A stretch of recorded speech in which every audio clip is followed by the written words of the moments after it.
তন্ময়কর sir ENT doctor, উনি একটা tonsil operation করবে, তো আমাদের এখানে আসছে, আমরা ভর্তি করে আপনার স্যারে জানাইছি, স্যার ওটি করছে।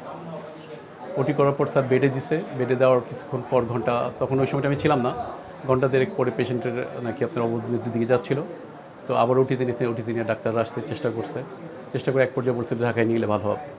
তো এই করতে আপনি লাস্ট পর্যন্ত আর করতে পারেন, সার্ভাইভ করতে পারেন। 7টার সময় অপারেশন শেষ করে আমরা চলে গেছি, 8:30টার সময় আমরা ব্যাক করছি। আমরা যে না আসতাম সেটা তো হবে না, আমাদের নিজেদের দায়িত্ববোধ থেকে আমরা আসছি। আমাদেরও বাচ্চা আছে, আমরা চেষ্টা করছি বাচ্চাটাকে সর্বাত্মক সার্ভিস দেওয়ার জন্য। বাচ্চাটা কীভাবে খারাপ হলো, কেন খারাপ হলো, পোস্টঅপারেটিভ ওয়ার্ডে হঠাৎ করে একটা বাচ্চাটা খারাপ হতে পারে না, কী কারণে খারাপ হলো সেটা দেখার জন্য আমরা আসছি।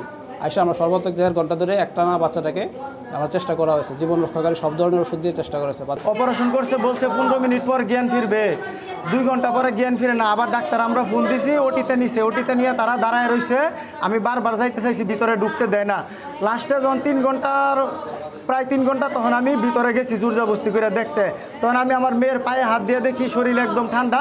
তারা ওই যে একটা এই শ্বাস প্রশ্বাসের একটা চাপতেছে, তখন একটু হার্টবিটটা থাকে, তখন বলতেছে এটা গুরুতর অবস্থা, আপনারা ঢাকায় নিয়ে যান আইসিইউতে। পরে আমি বলছি আইসিইউতে নিব না, আমার মেয়ের শরীর ঠান্ডা, আমি আমার গার্জিয়ান আছে, গার্জিয়ান আনার পরে যা হওয়ার তা হবে। এখন তারা ইচ্ছাকৃতভাবে অজ্ঞানের ইঞ্জেকশন যেটা দিছে এই ডাক্তার, এটা বুয়া ডাক্তার, এটা মাইরা ফেলাইছে আমার মায়েরে। আমি 5 বছর পর বিদেশ থেকে আসছি, আমার মরা মেয়ে নিয়ে যাবো হাসপাতাল থেকে, আমি নিবো না, আমি এতে যাবো না। কর্তৃপক্ষ আমাকে জানায় যে ডাক্তার 2 জন আছে, ওনাদের সেফটির জন্য আপাতত থানায় নিয়ে যান, কারণ ভুল চিকিৎসাবশত একটা মেয়ে পেশেন্ট মারা গেছে।